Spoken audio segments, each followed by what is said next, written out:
Olá, eu sou André Bianchi. Seja muito bem-vindo a mais um episódio da websérie Carreira, Inovação e Empreendedorismo. O papo de hoje é com um convidado lá na Califórnia, nos Estados Unidos, Rodrigo Vale. Ele que é Cloud Customer Engineer no Google, ou seja, na sede da empresa lá no Vale do Silício. Ele vai compartilhar conosco algumas experiências, dentre elas a de vender a própria empresa para o Google, aproximadamente em 2005. Depois ele veio a fazer parte do time do Google aqui no Brasil. Em determinado momento, ele fez uma aplicação e foi lá para o Vale do Silício. Ou seja, para você universitário, para você recém-formado que quer compreender como entrar numa grande empresa, quais soft skills são necessárias para poder crescer na carreira, ou seja, quanto ganha um programador lá no Vale do Silício, terá muito conteúdo aqui nesse vídeo. E para você, empresário ou empreendedor, também pode olhar pelo ponto de vista de quem tem uma empresa. Quais iniciativas, quais dicas e sacadas o Rodrigo pode trazer para você levar para a sua empresa, na sua realidade, na sua região e, obviamente, gerar mais resultados. Então, fique atento até o final, porque a gente vai falar sobre vários pontos, várias situações de bastidores que o Rodrigo vivenciou ao longo dos últimos 15 anos, para que você possa trazer para a sua vida pessoal e profissional. Assista logo após a vinheta. Neste canal, compartilho minhas vivências e experiências reais em negócios. O papo aqui é de empreendedor para empreendedor. Participo de empresas no Brasil, no Vale do Silício, na Califórnia, Estados Unidos, e também em Israel, e trago assuntos relacionados à inovação, disrupção, empreendedorismo, dicas e sacadas para você implementar no seu negócio hoje mesmo. Inscreva-se no canal e receba em primeira mão o nosso conteúdo. André, obrigado também, obrigado por essa oportunidade. Sempre estou feliz em poder ajudar aí o pessoal do Brasil. Como o André falou, meu nome é Rodrigo, né? Tem mais de 20 anos que eu trabalho com tecnologia, né? E já tem alguns anos que eu estou aqui morando nos Estados Unidos também. Perfeito, Rodrigo. Bom, vamos direto ao ponto, porque aqui a sua hora é cara e eu sei que você tem um monte de coisa para fazer e reservou esse espaço para gente, para compartilhar conosco aqui suas vivências. Mas eu estou aqui brincando, pessoal, porque o Rodrigo aqui, ele está de forma solista, assim como todas as faculdades que têm nos apoiando, divulgando para os seus alunos. Então, eu agradeço a todos que têm, direta e indiretamente, apoiado esse projeto, porque tem realmente impactado muitos jovens, muitos universitários e também muitos recém-formados que têm dúvidas a respeito de determinadas carreiras. Mas por falar em carreira, Rodrigo, eu queria saber como foi o processo inicial de seleção lá no Google em São Paulo. Afinal, hoje você está no Vale do Silício, mas você começou lá atrás, um tempinho atrás, aqui em São Paulo. Você poderia compartilhar conosco como foi esse processo, como que foi o início, eles te encontraram, você que realmente já trabalhava muitas vezes o LinkedIn ou alguma forma, ou alguma indicação, conta um pouquinho pra gente como foi os bastidores da sua entrada. Na verdade, eu entrei no Google em Belo Horizonte, né? Eu fiz o meu mestrado em Belo Horizonte, na área de recuperação de informação, e naquela época do mestrado, comecei o mestrado em 99. A gente abriu uma startup, os professores e os investidores, né? Eu era bem jovem naquela época e na verdade eu fui na onda, né, das startups. Não, se eu não me engano, a bolha que estourou, ela não tinha estourado, ou tinha acabado de estourar, já não lembro mais o detalhe. Mas o fato é que abrimos uma startup e era uma startup que competia com o Google, né? Então a gente tinha um buscador, que era o Todo BR, a gente licenciava a tecnologia de busca para os grandes portais, então IG, eh, Globo, eu acho que Terra, UOL, todos eles usavam a nossa tecnologia de busca, e o Google não existia no Brasil, né. Foi quando, o Google, resolveu entrar, e eu lembro que aí ele obviamente foi batendo na porta de cada um dos nossos clientes, né, até os corporativos também, porque a gente também vendia tecnologia de busca interna dentro da empresa. E para nossa surpresa, os clientes iam dizendo não para o Google. Não é falar: "Não, a gente já tem uma empresa Uau! aqui, nos atende super bem, e a gente, conseguiu se manter". E aí num processo muito, de muita sorte, o que aconteceu foi que o Google acabou conversando com a gente e comprou, né, a nossa startup. O negócio foi fechado acho que em junho de 2005. Foi aí que eu entrei no Google, né, então assim começou a minha história. Uau, eu não tinha acesso a essa informação e agora eu quero até perguntar para você, como foi essa experiência? Puxa vida, e não estou nem falando de dinheiro, e sim a realização de muitas vezes, para quem é da área de tecnologia, poder criar algo, de certa forma, chamar a atenção de uma grande empresa e dentro disso, vender aí a sua tecnologia, a sua empresa. Como que foi isso? Você pode compartilhar um pouquinho disso? Cara, olha, assim, foi difícil de acreditar que isso estava acontecendo, né. Primeiro, a gente tem que colocar o contexto que era o contexto que eu estou falando, que é de 2005, né, então o Google Sim, sim. também era uma empresa muito nova, apesar de ser extremamente famoso, mas o Google tinha o quê? Tinha 7 anos de idade, alguma coisa assim, né. A outra coisa interessante é que,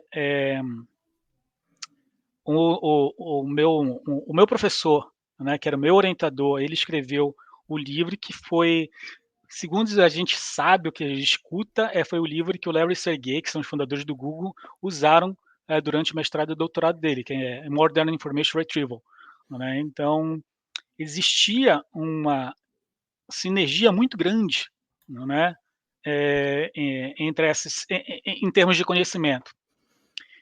E aí o que aconteceu? A gente tinha uma tecnologia que a gente achava uma tecnologia de ponta, né, e que a primeira vez que vieram conversar com a gente em relação à aquisição, a gente ficou extremamente desconfiado, né, porque a gente já sabia que, o Google estava batendo na porta Sim, dos nossos clientes, né, então a gente não sabia exatamente, cara, era tudo novidade para todo mundo, imagina um monte de nerd, ninguém que não entendia nada de negócio, sim, né, eventualmente envolvido numa situação de uma empresa do tamanho do Google querendo conversar com a gente. Então, a gente ficou muito preocupado a princípio, a gente não sabia exatamente o que fazer, né, eh, a gente acreditava muito na gente, que é muito engraçado, porque de novo, o contexto era 2004, 2005, né, então a sim. gente não tinha ideia do que era o Google de fato em termos de infraestrutura, etc e tal, então a gente chegou até dizendo: "Ah, a gente vai conseguir ficar aqui no mercado, a gente vai conseguir, continuar crescendo", mas chegou um ponto em que, um dos investidores teve uma conversa com a gente, eu lembro muito bem, ele disse: "Olha, esse é o valor que ele está oferecendo, quanto tempo vai levar para a gente faturar este valor que ele está querendo pagar para a gente?". E aí todo mundo fez um cálculo, já vai demorar tanto tempo, vai demorar bastante Sim, tempo. E foi aí que a gente virou e disse: "Será que não vale a pena aceitar esse valor?". E aí a gente começa a trabalhar numa empresa do tamanho do Google, foi aí que a gente, ah, aceitou. Eu não lembro exatamente mais de todos os detalhes, não, mas foi quando sim, a gente sim, aceitou exatamente a proposta. E aí foi interessante, porque o processo de aquisição, ele não é um processo, pelo menos naquela época, não é algo simples de ser feito, né. Então o Google nunca tinha tido sucesso em comprar uma empresa de tecnologia. Então todas as uau, aquisições do Google, até aquele momento, tinha falhado, né. Então ele comprava uma empresa de tecnologia, e sim, aí o escritório que ele comprava acabava se desfazendo, as pessoas iam embora, então não tinha sucesso, etc e tal. Então o Google estava muito preocupado em relação a isso. sim, E aí a gente teve todo um processo de ser entrevistado, então veio um monte de engenheiro do Google para cá, eles entrevistaram a gente do ponto de vista de tecnologia, para saber se a gente era realmente bom no que a gente fazia. Então teve todo um processo aí, eh, de análise que foi feito, né, para que o Google também pudesse falar: "Sim, sim, claro. eh, a gente vai comprar". E pelo que eu sei, a gente foi em Belo Horizonte o primeiro caso de sucesso de aquisição de empresas de alta tecnologia por parte do Google, né. A gente virou um caso de referência dentro do Google, porque Sim. a partir daí a gente a meu entendimento, é que a partir daí foi que o Google começou a entender, é assim que a gente tem que comprar uma empresa de tecnologia, é esse tipo de perfil que a gente está procurando. Excelente, uau, fico até, mais ainda entusiasmado, porque, puxa vida, eu acho que no Brasil às vezes falta essa compreensão do empresário, tudo bem, como você deixou muito claro, talvez fosse um outro momento, 2005, mas também você tem a questão que naquela época lá é completamente diferente de hoje. Hoje as empresas estão mais maduras, tanto as que estão nascendo, de certa forma, obviamente que tem que trilhar um caminho, porém elas já estão com uma compreensão melhor talvez do que é a questão do negócio e ter acesso a outras empresas, e por outro ponto também você tem muito dinheiro rodando por meio de investidores, ou seja, é um momento diferente, mas isso não tira de maneira alguma, eu acho que essa grande situação de vocês realizarem uma compra. Então, muito joia. E pegando um gancho disso, Rodrigo, em termos de soft skills, na sua opinião, quais são as principais que você considera para o crescimento de um profissional? Tanto pelo ponto de vista do Rodrigo, que cresceu, obviamente, mas se você puder também compartilhar do que você vê no mercado,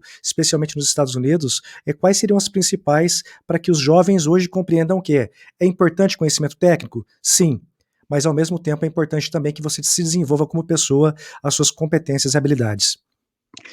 Uma das coisas que são bem clara, eu tenho até uma palestra que eu dou para os núcleos, né, que são funcionários novos do Google, em que eu tento explicar um pouquinho o que que é a empresa, né. E o Google sim, é uma empresa gigantesca, mas ela ainda meio que opera como uma startup, né. É difícil de falar isso, difícil as pessoas entenderem isso pelo tamanho do Google, mas por que ela ainda opera como uma startup? Porque ela é extremamente rápida, né, e quando uma empresa é extremamente rápida, as coisas não funcionam. Olha, se você olhar os resultados do Google, acho que o Google cresce ainda por ano 20% Uau, todo ano, né. Então, muda tudo, muda a estrutura do teu time, muda a estrutura, muda produto, muda tudo, né. E aí o que acontece na prática é que você ser bom de tecnologia não é o suficiente, você tem que ter algo a mais. E esse algo a mais é principalmente a sua capacidade de se adaptar a um ambiente que muda sempre. O segundo ponto que eu comento sempre é: você não vai encontrar processos bem definidos dentro do Google, não é, porque, em geral, quando o Google consegue definir um processo, esse processo já está ultrapassado, né, seja porque o sim, produto mudou, seja porque o time mudou, seja porque, sei lá, alguma coisa aconteceu. Então parece que a empresa está sempre correndo atrás de tentar se manter organizada. E aí é um soft skill que eu acho que é extremamente importante, é você tomar a iniciativa de fazer algo acontecer, e não deixar o circo pegar fogo, né. Eu acho que esse é o ponto principal, porque, eh, principalmente para quem vem de empresas tradicionais, e não é o público que a gente está falando aqui, eu sei que aqui são, recém-formados e universitários, mas sim, principalmente quem vem de empresa tradicional, que é uma empresa que está crescendo 2%, 3% ao ano, ou seja, que o processo é definido, tudo é muito bem definido, essa pessoa chega no Google e diz: "Cara, mas espera aí, como é que eu vou vender isso? Como é que eu vou fazer isso? Não tem processo". E ela para e espera que alguém faça isso para ela, porque na verdade sim, ela está acostumada a trabalhar em cima de processos bem definidos, né. E eu sempre comento quando você se depara numa situação que não está claro o processo a seguir, veja isso como uma oportunidade, como uma página em branco que sim, alguém deixou lá e que alguém tem que pegar essa página em branco e escrever. Então essa é uma enorme oportunidade de você poder ajudar a empresa a se organizar, né. Então esse eu acho que é um dos principais soft skills que eu vejo. E aí quando eu falo isso, vem a consequência, né. Qual é a consequência? Um outro soft skill é você saber trabalhar em equipe sim, de áreas diferentes, né, porque são coisas bem diferentes, né. Você trabalhar com a sua equipe, ou seja, tá lá o teu grupo de trabalho, e você trabalhar com equipes separadas, né. Então sim, trabalhar, saber se comunicar, entender o que que é importante para a outra equipe, influenciar eles de forma a te ajudar a conseguir o teu resultado sem atrapalhar eles, não é, porque isso é perfeito. extremamente importante. Então esse é o segundo soft skill que eu acho. Eu acho que esses são os 2 mais importantes no momento, né, em termos de soft skill, eu acho que esses são os que vêm na minha cabeça, são os 2 mais importantes. Excelente, Rodrigo. E até pegando um gancho só um pouquinho a respeito de time, soft skills, uma das particularidades que eu vejo no Vale do Silício, quando eu visitava algumas empresas lá, era a questão de ter um número de colaboradores muito grande de fora dos Estados Unidos. Então tinha o pessoal da Índia, tem o pessoal da Europa, tem o pessoal N lugares do Brasil, inclusive Sul América, América Latina, e dentro disso eu via o valor que era gerado para as empresas de você ter pessoas multiculturais, ou seja, cada um trazendo um pouco da sua vivência, da sua cultura e tudo mais. O quanto isso você acha, pelo menos no seu time, não sei, o quanto isso pode favorecer? Porque no Brasil, muitas vezes a gente não tem a oportunidade de trazer um time multicultural. Então, às vezes, pega só o pessoal formado em TI, só o pessoal tal, mas de uma região X, que nem eu sou do interior de São Paulo, então é mais regionalizado, Bauru, Marília, Ourinhos. O quanto você acredita que pode favorecer ter um time de pessoas de diversos lugares, de diversas situações, o quanto rico poderia ser isso? Isso certamente ajuda, né.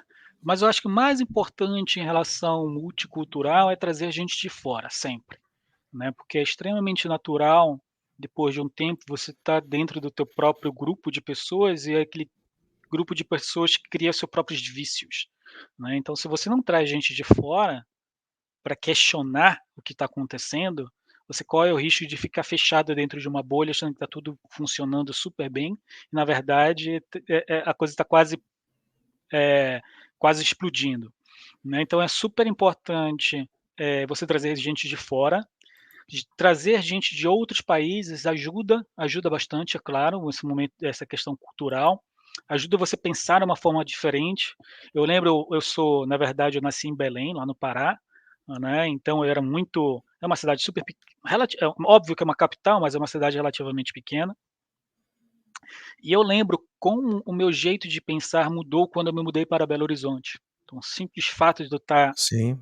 em contato com uma cultura diferente, sair daquela minha zona de conforto, isso já me fez olhar o mundo de uma forma diferente. Então quando você traz pessoas do mundo inteiro para dentro de um único time, é óbvio que essas pessoas enxergam o mundo e seus problemas de uma forma diferente.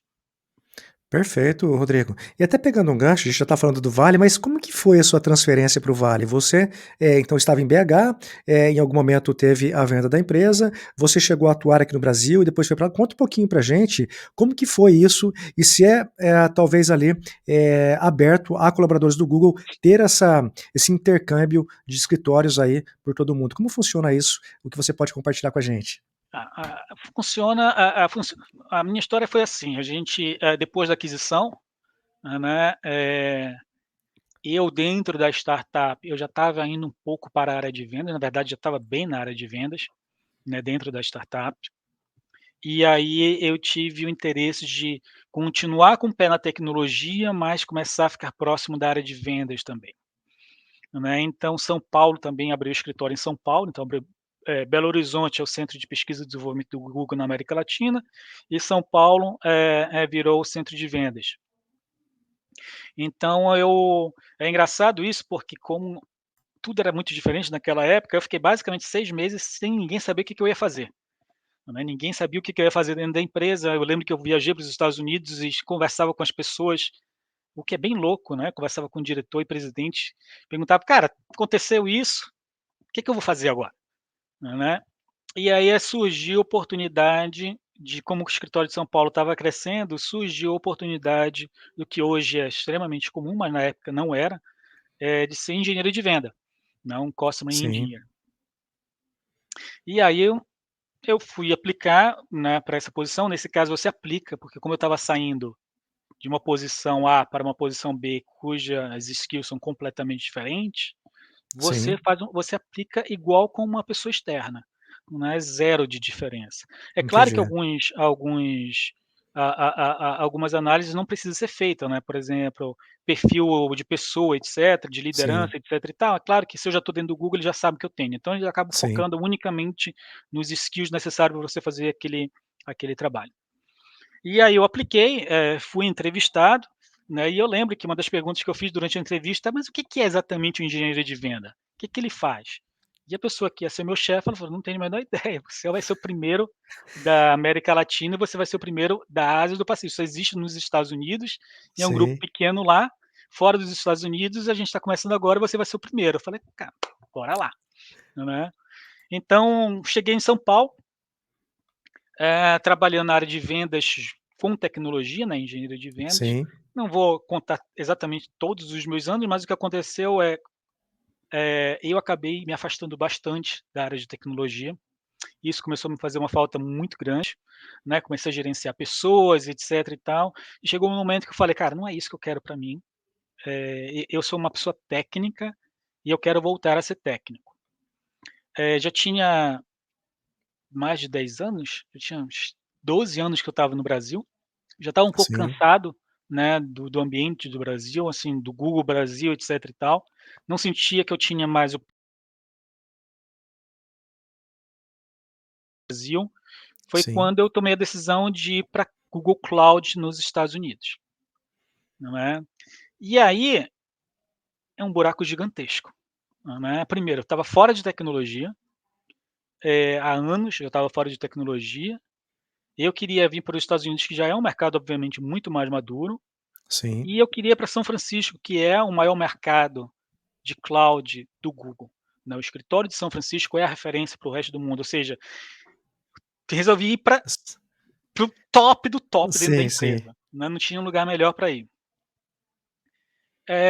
O que eu fiz foi, comecei do zero, né, comecei a estudar feito um louco, e comecei a tirar tudo quanto era tipo de certificação que existia na época, para eu conseguir, chamar a atenção de uma pessoa que tivesse aqui em São Francisco e que ela tivesse interesse de contratar um cara do Brasil, sim, né.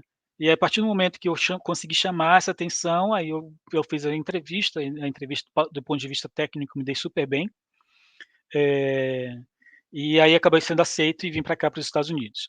Então, sim, o Google permite você, mudar de área tranquilamente, né. Então, e de escritórios também, né, até mesmo de país. E aí você tem que dividir em duas 2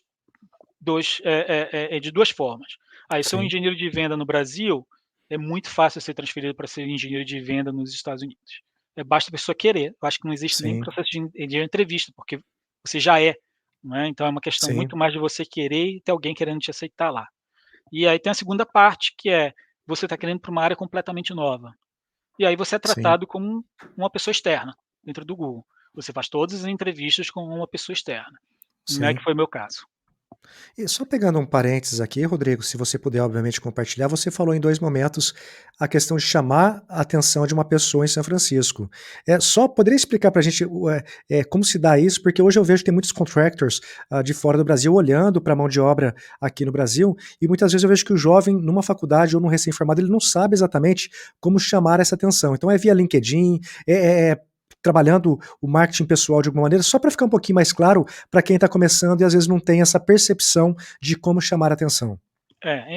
Quando eu falo chamar a atenção, você tem que entender como é uma empresa do tamanho do Google, e não só do Google, mas as empresas de alta tecnologia, que são geralmente concorridas, né, em relação a o jovem buscar trabalho.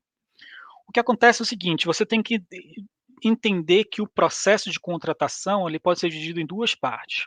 Quando você começa com falar com o recrutador, né, e aí você Sim, tem que fazer com que o recrutador olhe para você, aceite, você coloque você no pipeline para ser entrevistado de fato, né, para que a entrevista ocorra. Então a entrevista em si que ocorre, aí você tem que ter realmente questões técnicas do seu conhecimento técnico. Chamar a atenção do recrutador é a primeira dificuldade, né, que a pessoa sim, tem. Então, principalmente para o recém-formado, mas quantos recém-formados no Brasil tem na área de computação que tem nota boa na sim, universidade? Milhões, né. Então, você vai ser simplesmente mais um. Você tem que começar a enriquecer o teu currículo para que faça questões que façam sentido para o recrutador. O recrutador está recebendo 100 currículos, talvez por dia ou por semana, não importa, mas ele está certamente recebendo muito mais do que ele consegue ler com calma. sim, Então o recrutador, ele não vai ler todo o currículo com calma. Ele vai pegar um currículo, vai olhar para o currículo, vai procurar palavras-chaves lá dentro, né, aquela coisa, e não, descarta, não descarta, não descarta, até que ele pega algum que faça sentido. Então a primeira coisa é, você tem que escrever o seu currículo alinhado com aquela posição que você está aplicando. Eu vejo muitas pessoas escrevendo um único currículo e aí manda para empresa A, B, C, D, sim. posições A, B. Cara, isso é muito errado. É Falta muito um errado. pouco do jovem saber o que ele quer também, né, de onde ele quer Exato. ir. É. Perfeito. Mas é errado no sentido que você não está te ajudando. É claro que eventualmente você pode ter sorte, às vezes você tá o recrutador, ele não está lá, ele está com tempo disponível, ele está Sim, tá lendo com mais paciência, você pode ter essa sorte, óbvio, mas você tem que pensar que ele não tem tempo. né. Então a primeira coisa que você faz na hora de chamar é no teu currículo, em cima do teu currículo, como eu falo sempre para as pessoas, você coloca: "Olha, para esta posição tal, eu qualifico por causa disso, disso, disso, disso, disso", um parágrafo, né. E aí que você coloque claro para o recrutador, como você está dizendo: "Cara, presta atenção Sim, e lê com calma agora o que está aqui embaixo", né. E sim, aí, a partir do momento que você consegue capturar esse recrutador, ler com calma o que está aqui embaixo, de novo, tudo relacionado à posição. Se você vai aplicar para cloud no Google, cloud na AWS, não importa onde, cara, tira a certificação antes de aplicar. O sim, recrutador já vai bater o olho: "Puxa, esse cara é certificado", então já vai chamar uma atenção. Você consegue fazer isso daí da faculdade ou você já se formou, você consegue, não depende de ninguém. Então sim, tira a certificação da empresa. Segunda, tira certificações relacionadas ao teu àquela posição que você quer aplicar, né. Então se você quer aplicar na área de cloud, na área de Kubernetes, você tira uma certificação de Kubernetes, né. Então sim, é assim que você chama a atenção, fazendo questões, né, trazendo para atenção para você. E não só isso, escrevendo, falei o currículo, o resumo em cima, né, sim, e o conteúdo ele tem que estar de acordo com o que a o recrutador quer ver. Toda e qualquer posição que você olha dentro, de uma empresa, ele diz: "Essas são as habilidades que a gente está procurando, é essa experiência que a gente está atrás". sim, Coloca no teu currículo, copia e cola aquilo, e coloca lá dentro dizendo: "Olha, para essa característica aqui eu tenho esse resultado, para essa característica", escreve sobre a tua vida, dizendo: sim, "Puxa, sou muito bom, olha, me dei muito bem naquela empresa A, B, C, D". Você está passando um trabalho para o recrutador, dele mapear aquilo que você sim, escreveu no que, ele está procurando. Faça esse trabalho para ele. sim. Escreva lá, já faça esse mapeamento, né. Então são essas as formas que eu digo que você consegue chamar a atenção, do recrutador. Essa é a parte 1. Sim, sim. Recrutador gostou de você, vai para a segunda parte, que é a entrevista técnica, aí é uma outra questão. Não, com certeza. A gente está falando aqui de uma em linhas gerais, até porque não tem como a gente contextualizar aqui N situações. Mas eu Uhum. acho que é importante que você trouxe de provocação para que eles entendam que o currículo aceita qualquer coisa. Agora, você trabalhar as pontinhas de tudo isso daí para que chame mais atenção e você se destaque, é óbvio que em algum momento é você que vai estar ali na frente, e aí não tem como chamar papai e mamãe para estar fazendo a entrevista. Então, basicamente é isso. Mas pegando um outro gancho, Rodrigo, eu vou virando aqui de várias formas para a gente aproveitar ao máximo o seu tempo. Só para contextualizar em termos de linha também, assim, gerais, mas como uma média, isso aqui a gente não está falando de área A, B ou C, mas em termos de um programador júnior que está começando a vida aí no Vale do Silício. Qual o valor médio anual? Porque aí no Vale, nos Estados Unidos como um todo, se fala em salário anual, né? Diferente do Brasil aqui, que é o mensal. Só para o pessoal ter uma noção de quem está aí trabalhando no Vale, e aí você pode falar em média geral, pode ser de empresas gerais, só para a gente ter um número na cabeça e o pessoal falar, puxa vida, eu não tinha essa percepção. E é claro que São Francisco não é barato, então não é porque às vezes essa É, região ganha um pouco mais que sobra muito. exato, certamente a região não favorece, né, então parece que o salário é alto, mas na verdade não é, porque você acaba tendo uma vida extremamente modesta no início de carreira, aqui em São Francisco, principalmente, né. Mas olha, você tem que dividir, em empresas de tecnologia, né, você tem que dividir, o teu salário em teu salário base, né, o quanto você vai receber por mês. Você tem que ver a questão de bonificação, o bônus anual que você vai receber, né, e além disso você tem que pensar, no bônus anual, na verdade são sim, e o além, né, as ações e outros tipos de benefícios que você dá. Principalmente aqui nos Estados Unidos, em que a saúde é extremamente cara, né, então uma Sim, empresa que oferece um excelente plano de saúde para o seu funcionário, cara, isso é muito dinheiro. Eles estão colocando muito dinheiro para você, né, então você tem que levar em consideração também o benefício. Mas em geral, eu de propósito, eu não olhei esse dado, porque eu não queria, correr o risco de pegar nenhuma informação interna e compartilhar, eu vou te dizer o que eu acho. sim, é que é ponto de vista seu, sempre deixando claro, É, tá, Rodrigo? eh, eu acho que o pacote anual por ano, o pacote anual por ano, o pacote anual, eh, para um recém-formado, eu diria que deve estar uns $150.000, né, bônus e tudo. Então, parece que é um bom dinheiro, né, e óbvio que é Sim, um bom dinheiro, sim, mas você vai ter uma vista bem modesta com esse pacote, porque de novo, é 150 o total, né, foi teu sim, salário, o quanto você vai sim. receber por mês, e bônus, etc e tal, então você divide aí, se fosse para dividir, eu diria que é talvez uns $110.000 de salário anual e talvez esses $40.000 de bônus, ou pouco mais, alguma coisa assim. Não, perfeito, mas como eu disse, é mais para o pessoal aqui do Brasil, ter uma noção, porque uma coisa é o que se lê na mídia, né, e outra coisa é de quem está vivenciando uma experiência e tem noção do mercado, né, como a gente está falando aqui, em linhas gerais, de uma coisa mais ampla e não especificamente, não de uma empresa, direcionada. E até você já respondeu, eu tinha, feito a pergunta há pouco a respeito de você ter a possibilidade de transferir para outros locais, outras, localidades do Google, mas é que nem você está no Vale do Silício. Aí você tem desde Gmail, você tem lá, uma vez eu me lembro de ter visitado o SpaceX não, é da outra empresa lá, mas tem um espaço X aí do Google que tem algumas partes lá que são secretas, entre aspas, tinha os carros betas da Waymo e tudo mais. Então, dentro disso, tem N projetos acontecendo aí no Vale do Silício. Teve o finado, acho que era Balloon, né, que iria levar internet para o mundo inteiro. Vocês têm essa possibilidade de migração aí onde vocês estão? Você já falou uma parte delas da transferência, mas em termos de projeto, aí é tão simples ou é na mesma linha que você comentou agora de pouco? Não, existe, no final das contas a mesma, né, alguém está querendo te contratar, né, você está querendo aplicar para uma posição em que alguém está querendo contratar uma pessoa, né, então você tem que Sim, convencer essa pessoa de que, você será capaz de entregar o que ela está procurando. É claro que quando você está dentro de uma empresa, acaba que você tem facilidades, né. Em que sentido? Você pode facilmente sentar na mesa e conversar com alguém que trabalha na equipe, né, para pegar mais informação, entender os desafios, ou seja, você tem facilidades que naturalmente ocorrem por causa do network interno e que um candidato externo não tem, né. sim, Então isso acaba facilitando, mas a empresa ela em geral, o Google em geral apoia bastante, né, esse movimento, principalmente porque ele quer reter o talento, né.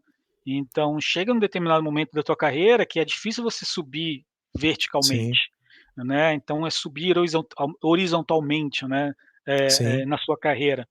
Então, dar esses pulos horizontais e você ter um sentimento que você está indo para frente, mesmo andando de sim. lado, né, é super importante para a empresa. Perfeito, Rodrigo. E até virando mais um pouquinho, em relação à contratação remota, a gente tem percebido que o Brasil já tinha já uma certa abertura para a questão de trabalhos remotos, ou seja, empresas de fora do Brasil contratando aqui por questões de valor de mão de obra e tudo mais. E aqui a pergunta que eu faço é para o Rodrigo também, não é para o Google, é o seu ponto de vista. Você tem visto empresas aí de modo geral do Vale contratando, olhando mais para o Brasil, seja de programadores ou outras áreas também? Como que você enxerga essa questão do trabalho remoto e que foi agora intensificado devido à questão da pandemia? A questão do trabalho remoto, ela, eh, eu ainda acho que é uma interrogação, né. Por quê? Porque sim, existem inúmeras vantagens, mas você perder aquele momento de descontração em que você está batendo papo com alguém e uma nova ideia, um novo projeto surge, isso não existe no trabalho remoto, né.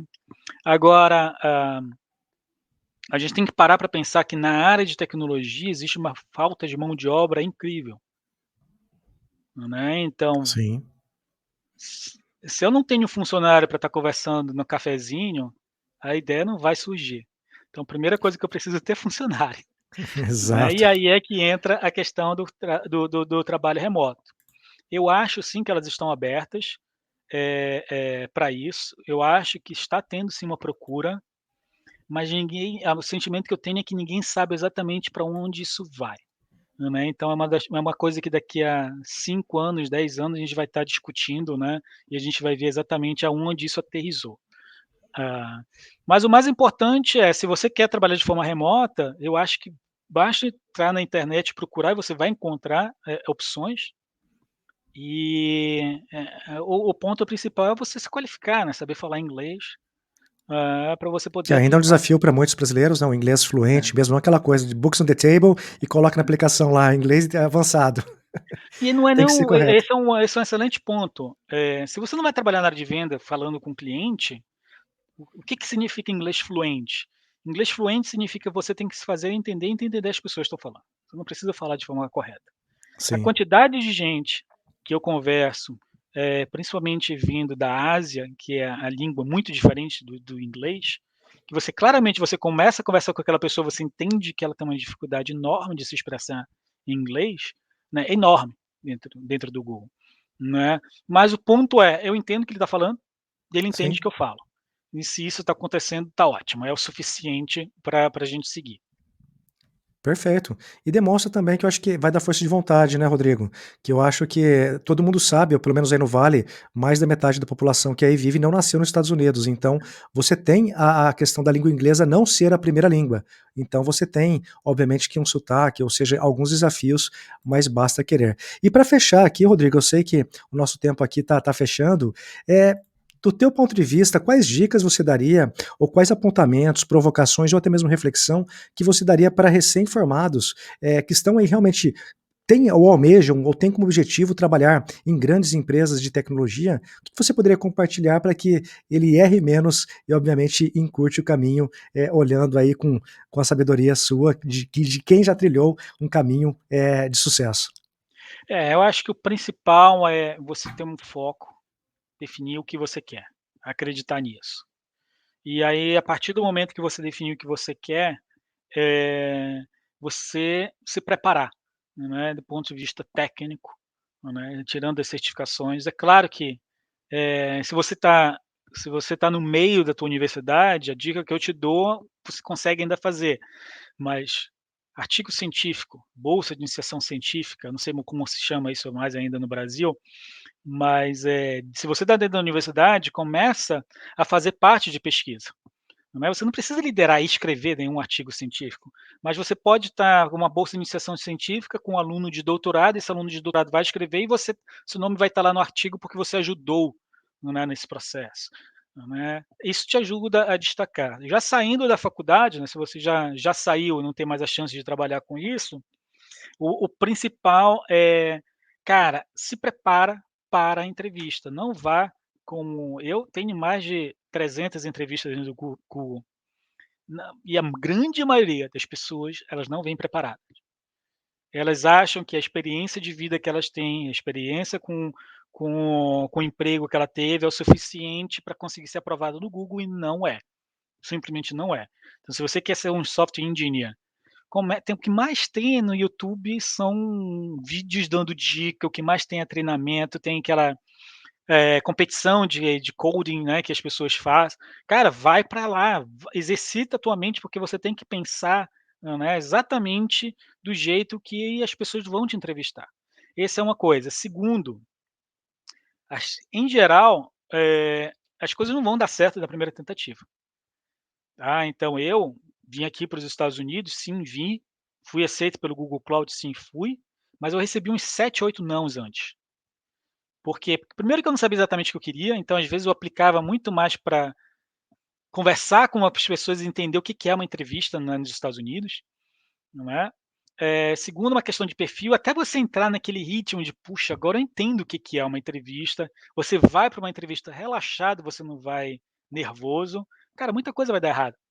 Não é? Então não aceite o não, o primeiro não que você receber como um não final, não é?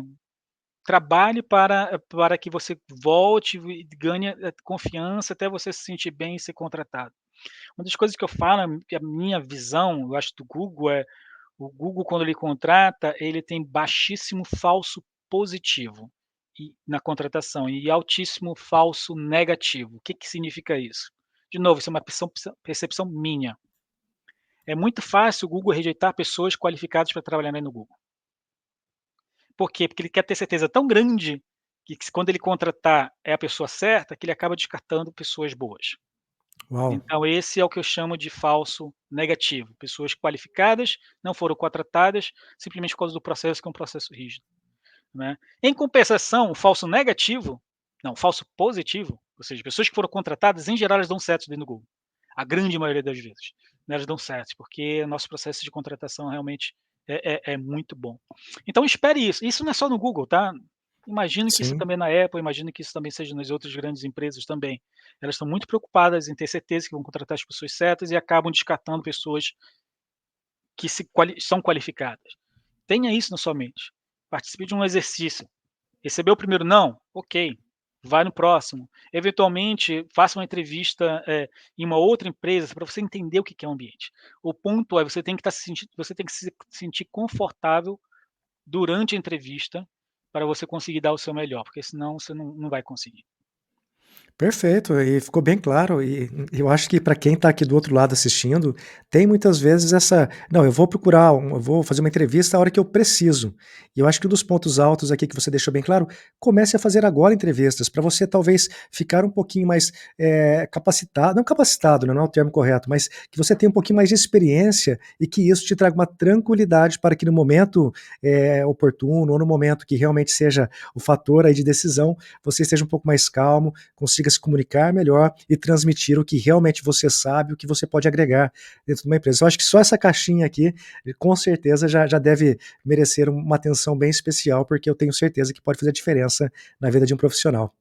Exato. Rodri Rodrigo, eu queria agradecer mais uma vez pelo seu tempo em estar aqui. Você muito solicitamente, era a primeira vez que eu te acionei, já colocou à disposição, porque eu vejo que no Brasil fala-se muito agora sobre give back e tudo mais, mas muitas vezes é aquela coisa da boca para fora. E eu acho que quando você para o seu tempo para doar o que você tem de mais valioso, com certeza, se você impactar uma vida, 2 vidas, com certeza isso aí já é muito positivo. Então, mais uma vez, muito obrigado e desejo aí todo o sucesso do mundo para você. Ok, André, obrigado, foi um prazer conversar com vocês, e eu estou disponível, quem quiser bater um papo, é só me encontrar no LinkedIn. Perfeito, Rodrigo. Grande abraço, sucesso e até a próxima. Falou, tchau, tchau. Neste canal, compartilho minhas vivências e experiências reais em negócios. O papo aqui é de empreendedor para empreendedor. Participo de empresas no Brasil, no Vale do Silício, na Califórnia, Estados Unidos, e também em Israel, e trago assuntos relacionados à inovação, disrupção, empreendedorismo, dicas e sacadas para você implementar no seu negócio hoje mesmo. Inscreva-se no canal e receba em primeira mão nosso conteúdo.